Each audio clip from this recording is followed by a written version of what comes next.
All right. Well, thank you again so much for joining us today with this presentation for the Master of Science in Health Science program. My name is Anna Chapa. I'm a senior graduate student recruiter. Joining me today is Dr. Tracia Forman, who is the interim graduate program coordinator for the MSHS program. How are you doing today, Dr. Forman? I'm doing well. Thanks everybody for being here. Thank you. Thank you so much for joining us.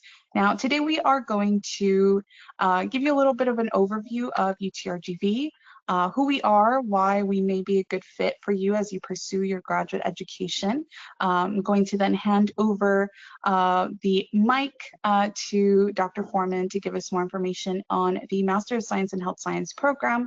We're going to discuss the application process, guide you through that process, discuss funding opportunities, and then we will go ahead and take some questions at the end. And a little bit about UTRGV. UTRGV has 98 years of storied educational history dating all the way back to our legacy institutions. The first one being the Edinburgh College, which later became University of Texas Pan American, which was founded in 1927, and University of Texas Brownsville, which was founded in 1991. So although UTRGV itself was established in 2015, we have a long history of excellent graduate education and education in general. And we are actually celebrating our 10th anniversary this year, something that we are very excited about. Again, 10 years of pursuing excellence as an institution. And we have a growing graduate student body. We are also accredited by the Southern Association of Colleges and Schools Commission on Colleges. So you can pursue your graduate education with peace of mind, knowing that we are accredited by SAC-COC. And something that we take great pride in is our rankings. UTRGV has been ranked a #1 university in Texas for 3 years in a row by Washington Monthly. We are consistently ranking very competitively in terms of cost and value and return on investment for our students. It's something, again, that we are very proud of. And if you would like to learn more about these rankings, you can actually visit our website. I'm going to put the link in the chat for everyone, which is utrgv.edu/rankings page. That will actually give you a breakdown of what these rankings mean, what the methodology is that was used to determine these rankings. We were also ranked #1 in Texas for lowest net price by Washington Monthly in 2022, and top 10 best online colleges in Texas in 2021. And this last ranking that I mentioned here is particularly relevant to the program that we are covering today. Our Master of Science in Health Sciences program is a fully online program. It is one of our accelerated online programs. And what this means is that it is 100% online and asynchronous, meaning that there are no scheduled lectures or assigned meeting times that you have to make. The program runs on what we call modules. These modules are 7 weeks long, and full-time enrollment in an accelerated online program is 6 credit hours per module. Part-time enrollment is 3 credit hours per module. Courses are delivered through Brightspace, which is a fully equipped virtual classroom where you can access all of your educational materials, and the program is designed to be completed in as little as 12 months if pursued full-time. And with that said, I'll go ahead and give the floor to Dr. Forman to talk to us a little bit more about the Master of Science in Health Sciences program. Thank you. I appreciate that great introduction to telling you what AOP programs are. AOP is the abbreviation we use for accelerated online programs. The Master of Science in Health Science program is a unique program, and I have been fortunate enough to just have been appointed as the interim graduate program coordinator. So what that means is my role is that I would kind of be your go-to academic advisor for things about the actual program. But Ms. Chapa and the other graduate college personnel are your experts in terms of application questions. The Masters of Science in Health Science program, which we call the nickname, the abbreviation is the MSHS program. That's what we call it. It's a really In addition to the uniqueness of being offered in an accelerated online format, in that module format, it's also really, it's a unique learning opportunity in that it's interdisciplinary. So, and what I mean by that is that there are 5 different concentrations within the MSHS program. So there are 12 required courses overall, and 6 of those courses are core courses, and 6 of those courses are concentration specific courses. So you, as a graduate student in this program, would have the opportunity to be learning with people from all kinds of different educational and professional backgrounds in the 6 core courses, and that's a really unique way to learn. And then in your 6 concentration courses, you're going to be, cohorted with students who are in your particular concentration. So all your colleagues in those courses would be students within your same concentration, and that just makes for a really unique learning opportunity for you. And I think it really adds value, and students really enjoy, this different kind of approach to graduate school. On the right-hand side of the screen, what we're talking about when we're talking about certificate programs are just those concentration courses. So, we talked about the 6 core courses and the 6 concentration courses.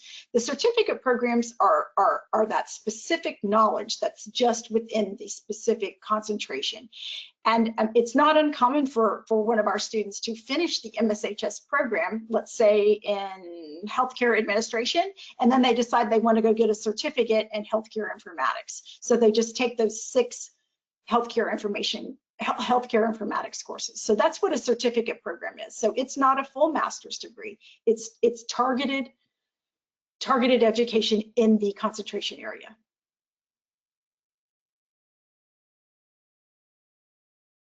Okay, for the next few slides, I'm just going to be talking about each of the 5 concentrations and giving you a little bit more details on them. And we're going to be going over them in the order that they appeared. They're not alphabetical.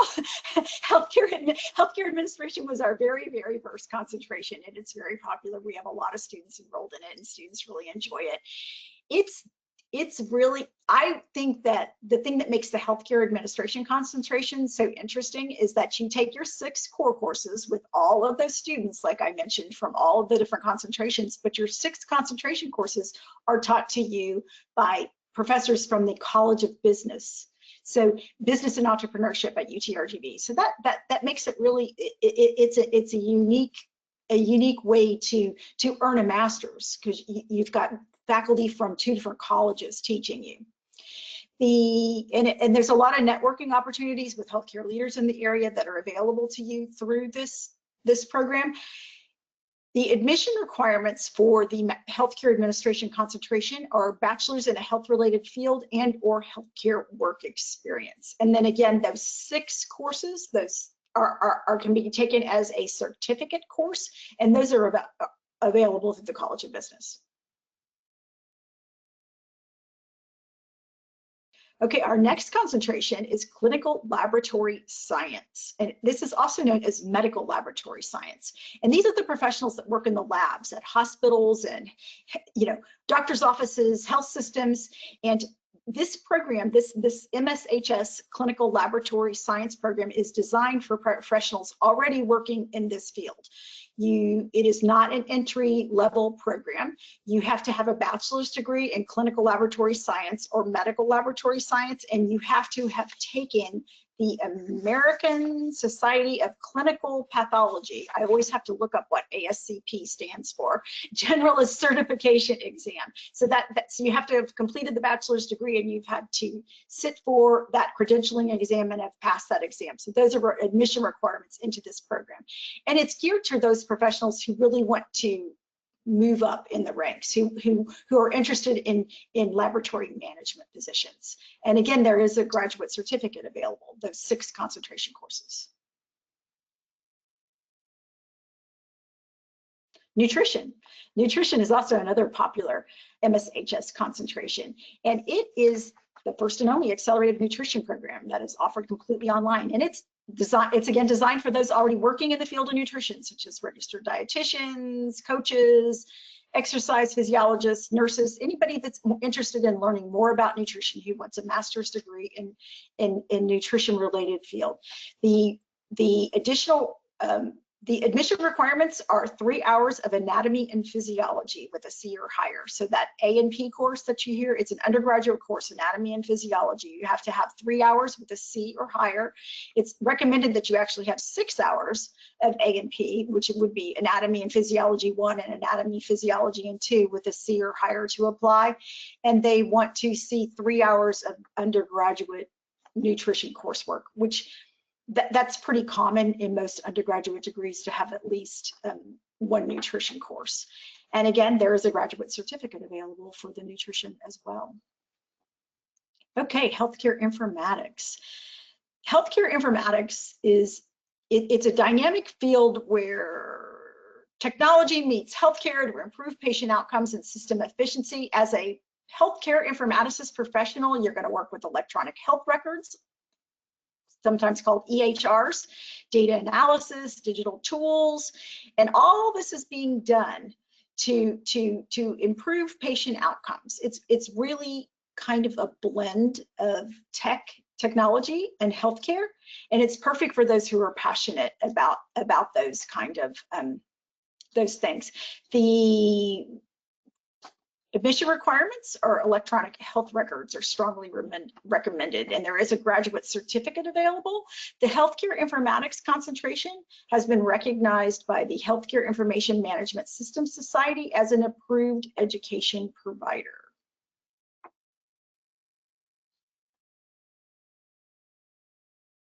Okay, our last, 5th and final concentration, our newest one, at the Health Professions, Education and Technology concentration is geared towards allied health professionals, healthcare professionals, teachers, public health practitioners, community health educators who want to learn more about teaching health science. And the curriculum focuses on health science theory, teaching, program evaluation, leadership, and mentorship. And it's also offered in a really unique way, much like the healthcare administration program, and that 6 of your courses are taken in the college of, are taken in the MSHS program, and then the 6 concentration courses are taken with health and human performance department faculty. So it's kind of interesting that that's the way that this is offered. And the 6 courses are also available as a certificate.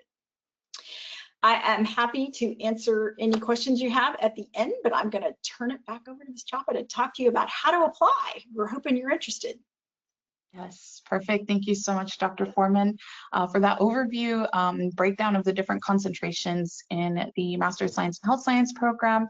Like Dr. Forman mentioned, you know, we can take your questions. We'll have our contact information as well in case, you know, you have questions later on.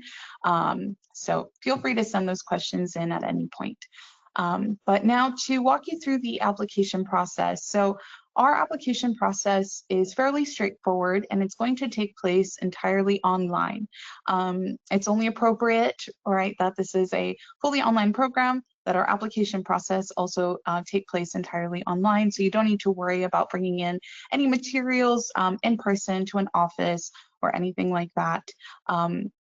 To start your application, you are going to visit the utrgv.edu/gradapply page. From there, you can create your account and start your application.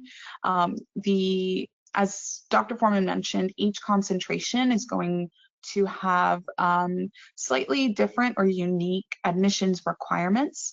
But the general application materials are on screen. So first, you will need to submit all of your academic transcripts, and these need to be official. In order for a transcript to be considered official, what that means is that it needs to come directly from your original institution to UTRGV. Now, if you graduated from UTRGV, if we have any alumni that are interested in applying to this program, you don't have to worry about requesting your UTRGV transcripts. We will add those to your application for you. But if you have transcripts from any other institution, you do need to make sure that you request from that institution that they send your transcripts to us. If you have copies of those transcripts, your own personal copies, we encourage you to upload those to your application as unofficial transcripts.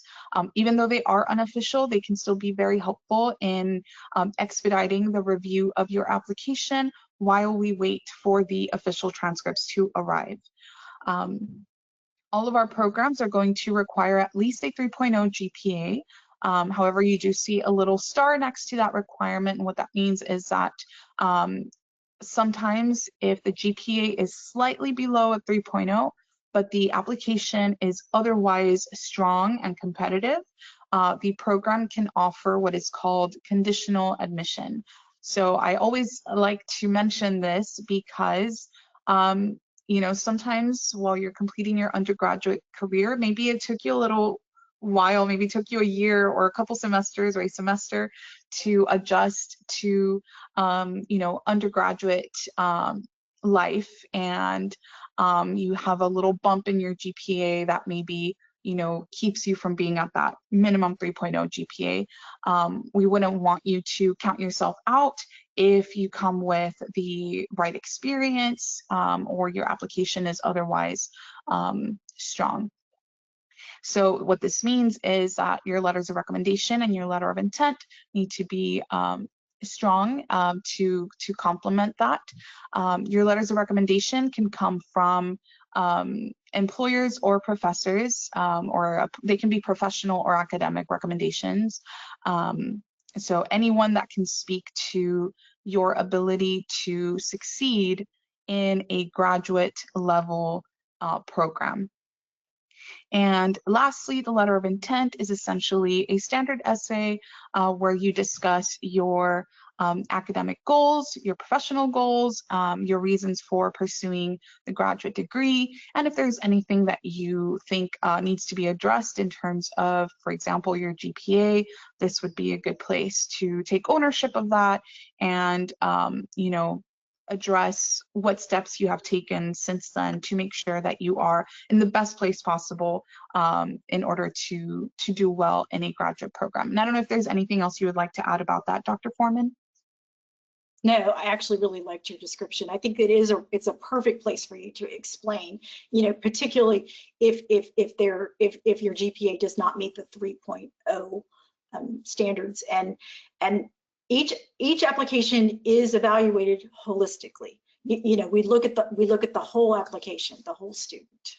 Yeah, perfect. Thank you. Thank you for confirming that.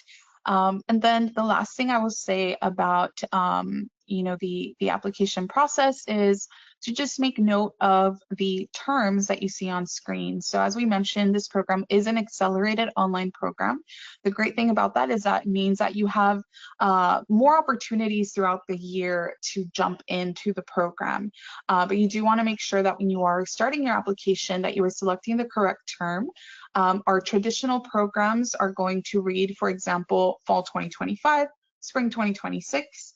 But our accelerated online programs run on the module schedule. So we actually have quite a few open terms right now.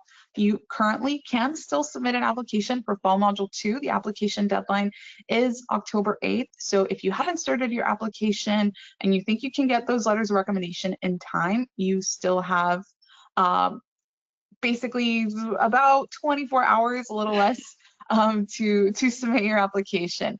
But especially if you started an application and you just kind of have it there, you know, just kind of waiting to hit that submit button, I would encourage you to do that as soon as possible. If not, we have our spring module 1 2026 term that is coming up. The application deadline for that one is December 31st, and then the rest of our open modules are on screen as well. And that's it. There is currently no application fee for this program. So really, it's an investment of your time and your effort upfront to start an application for this program, but you don't have to make any financial investments. As you can see on screen, there is no GRE requirement either for this program, so you don't have to worry about paying an application fee. You don't have to worry about paying a test fee. If you graduated from UTRGV, you also don't even need to worry about requesting transcripts, right? So it's a minimal investment upfront to invest in your future. And just to give you an idea of what the application page will look like, when you visit that Grad Apply page, you're going to see two different options. The first one is the Apply Now link. This one is the one you're going to use when you are creating your account for the very first time. So if you haven't created an application in the last 2 years, you haven't started an application in the last 2 years, that's the link you're going to use. If you've ever created an application, you're going to use the returning users option. You're also going to use the returning users option if, for example, you start your application, you save it, but you don't submit it. Use that returning users login link to go back in, update your application, submit. You can also use it to check the status of your application and just monitor your progress through there.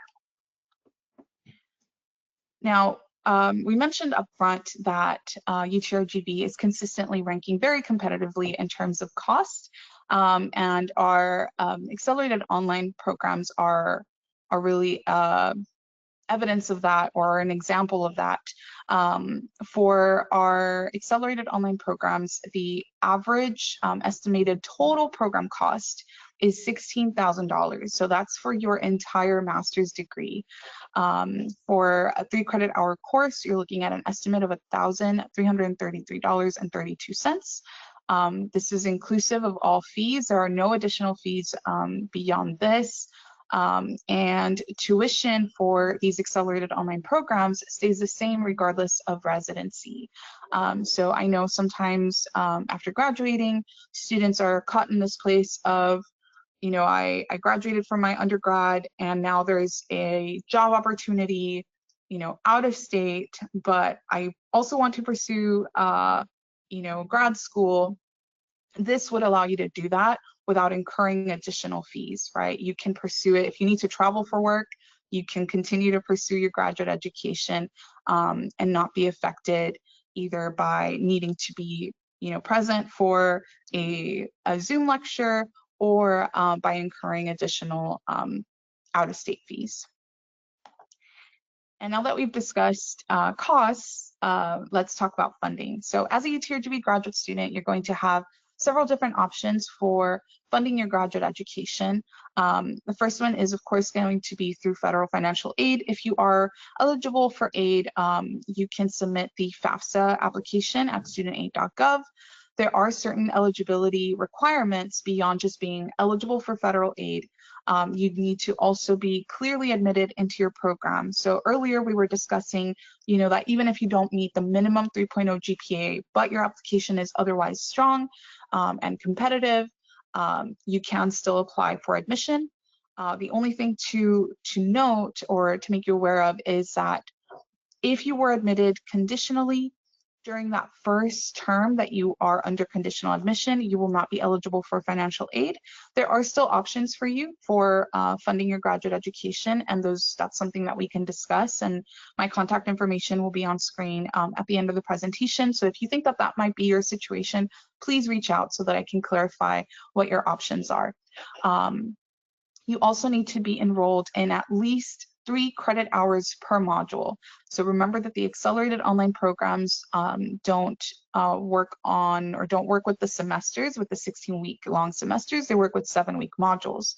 So you need to be enrolled in at least 3 credit hours per module in order to be eligible for federal financial aid. Students may also opt for applying for scholarships, and we have 2 different places where you can find scholarship opportunities at UTRGV. The first one is going to be our general scholarships page, which is that apply scholarships page that you see on screen. This is our general scholarship pool where students can submit an application and they are matched to all of the different scholarships that they might be eligible to apply for. Once you receive your matches, it's very important that you complete all the steps involved. So once you receive your matches, You go through, you review, you select the ones that you want to apply for, and you go ahead and submit applications for each individual scholarship. That application portal opens up in October and closes in February, and you do need to be an admitted and enrolled student in order to access that portal. We also have our graduate scholarships page, which is that grad scholarships page that you see on screen. This is where we are going to post all of our institutional scholarships that are specifically for graduate students. And there's going to be a variety of scholarships on this page. There are some that are automatically awarded as long as you meet the eligibility criteria, and there are others that do require an application. So I encourage you to review that page at least once per semester. And the reason for that is that there may be scholarships that you're eligible as a newly admitted student, and then there are other scholarships that you might be eligible for as a continuing student in your program. So not a bad idea to check at least once per semester. Then of course we also have assistantship opportunities. There are assistantship opportunities that can be found through the careers page, and it's going to be that careers.utrgv.edu page. And if you're not familiar, assistantships are on-campus employment opportunities where you work up to 20 hours per week and receive a stipend for that work. Typically, assistantships are on campus, but every now and then there are some remote opportunities. So again, if that's something that you're interested in, I encourage you to review the careers page. And then lastly, we have external scholarships. If you are aware of any external scholarship opportunities, make sure to take advantage of those. There are places like FastWeb, I know, that are a good place to look for external scholarship opportunities. Sometimes even locally, there may be, you know, in your area, there may be scholarships that you can apply for.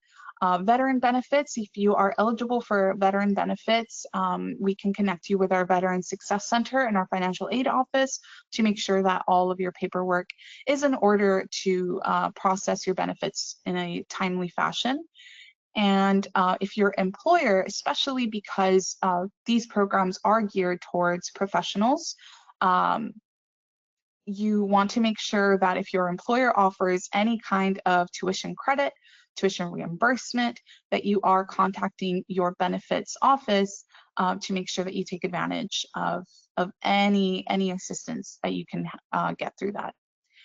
And with that said, that brings us to the end of our presentation. I want to thank you all for your time and your engagement throughout our presentation today. We hope that you feel a little bit more confident in your application and you are ready to hit submit on that application. Even if it's not for Fall Module 2, for Spring Module 1, we are here to guide you through that process. So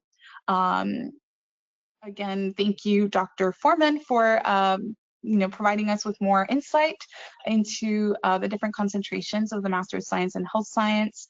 Our contact information is on screen. I am located on the Brownsville campus, so if that campus is more accessible to you and you'd like to meet in person, please send me an email and we can meet in person to discuss your graduate application process. But our email and our phone number is on screen as well. As Dr. Forman mentioned earlier, if you have questions about the application side of things, please reach out to me. I can guide you through that process and through the admissions process. If you have any questions that are specific to maybe some of the admissions requirements or what it's like to be a student in the MSHS program, I know that Dr. Forman is more than happy to guide you through that. And then of course we have our general contact information on screen as well. You can call us, you can text us. If I know sometimes during these presentations you're receiving a lot of information and maybe tomorrow you'll be done processing and you'll have some questions that come up. Feel free to send us a text or an email with any questions that you have. We'll be ready to answer your questions. Is there anything else that you would like to add, Dr. Forman, before we wrap today? Not that I can think of. Thank you for coming, and we're here if you have any questions, and we'd love to have you as a student. Perfect. Thank you so much, Dr. Forman. All right. Well, thank you all so much for your time, and we hope everyone has a wonderful rest of their day.